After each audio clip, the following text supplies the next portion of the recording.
Quick note here is the battery life. For this, because it is a quad core, because it has 8 gig of RAM, because it has the video graphics, you're not expecting to have it good battery life on it. But how can I put it? From a stick cell, I've been able to get 4 hours out of it if you use it in light usage, if you use it in a half brightness, and you don't really try and do too much on it. When you start to fire up into more complex tasks such as video encoding, zipping of files, playing music, playing even internet browsing games and all that sort of stuff, you start to see the battery life diminish. You start to get roughly about 3 hours, 2.5 hours out of it. But that's, for yet again, when you're running with a quad core laptop with this sort of video graphics, you expect it and you can live with it. But how can I get 4 hours from just general mucking about on the internet, listening to music, at half brightness is not bad. But when you start to get into more complicated things like video encoding, playing games and that, you will see it diminish. And I'm working towards trying to find a 9-cell battery for this, so if I want to do long distance, I've got 9 cell to work with. Next thing to move on to is screen quality, and just give me a sec, I'll show you what the screen quality is by zooming in and showing you key areas it works on. Now that we've zoomed in on the screen itself, I'm going to show you in 3 areas what the quality of the screen is like. First, I'm going to show you just basic static images of games that are taken at 1080p. So here you go. Here is the screen quality of basic still images. As you can see, it's got good colour representation, it's got good darks, it's got good lights. How can I put it? The images stand out, they feel almost 3D to you. It's not a 3D screen, but it feels 3D to you, which makes life, it makes for a very good screen. As I say, I'll flick through these and you can have a look yourself. The colours are good, the brightnesses are good, the darks are well represented, you do get blacks, you do get just contrast. It's, for a screen of this, for a laptop screen, it's a good screen. So quick flip through of your images. Just general good quality screen this is for your still images. Next, I'll move on to showing you what it's like in terms of videos. I'll show you 2 types of videos, both one that has a lot of light colours, has a lot of bright colours, a lot of animation in it, which will show what it is like dealing with high quality, dealing with bright colours themselves. And I'll just quickly give me a sec, I'll switch over and show you. As you can see, I'm testing this part of the screen quality using the anime movie Summer Wars by basically the same director who did The Girl Who Let Food Time. As you can see, the screen is nice and bright, it can handle the animated quality. This is at 1080p because I'm running it on a Blu-ray, and how can I put it, happily handles all the bright colours that are occurring here. It's nice smooth motion, and how can I put it, dealing with this, it looks very well done, good colour representation, all that sort of stuff. I'll just give you a quick run through of it.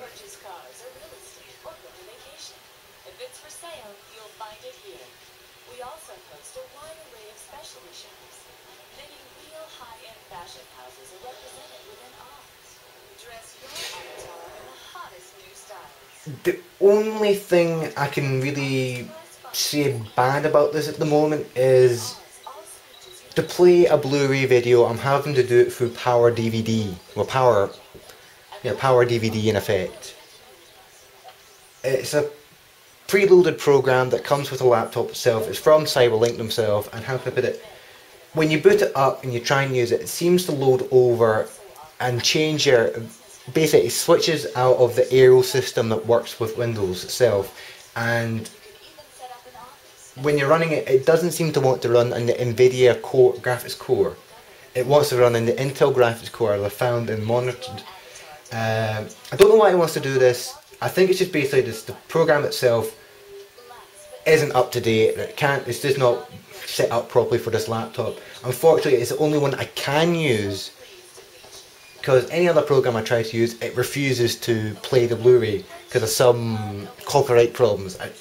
I'm trying to work around it, but unfortunately it's making life difficult. I might do an update video when I got another video program that works properly for Blu-ray videos, but how can I put it? It does have a good screen quality, but I'd rather show it in a better form. Right. I'm going to be showing now what the quality of the screen is going to be like when you're using dark broody colours, such as types of you get in dark movies such as Batman and all that stuff. To do this, I'll be using Batman Begins, and I'll be playing it through Media Player Classic using the K-Lite codec pack, and I'll be showing you in key areas of the movie what it is like. So let's move over to times when you're at the start of the movie, when he's inside this dark cell itself. You cannot, but I speak for Raz Al Ghul. You can see Greatly feared by the criminal underworld. Man who can offer you a pass. that it has got good blacks, it's got good darks, it's got can handle the quality quite well. And as you can see, this time, for some reason, don't ask me why, but it has switched over to the NVIDIA core this time, which makes it basically the motion is a lot better, the movie runs better, and it has a better quality to itself. But as you can see, the quality of the screen is good for these type of movies. Again, moving along in the movie, you can see good colours, good sharpness, good quality all up by itself. Now I can't. Get him yet? Wait. And again, key areas within the game, within the movie. I'm sure you realize I can't stop the big machine. Too many wheels turning. We're going public. I understand. And I'll be handsomely rewarded for my shares. I'm not looking to interfere.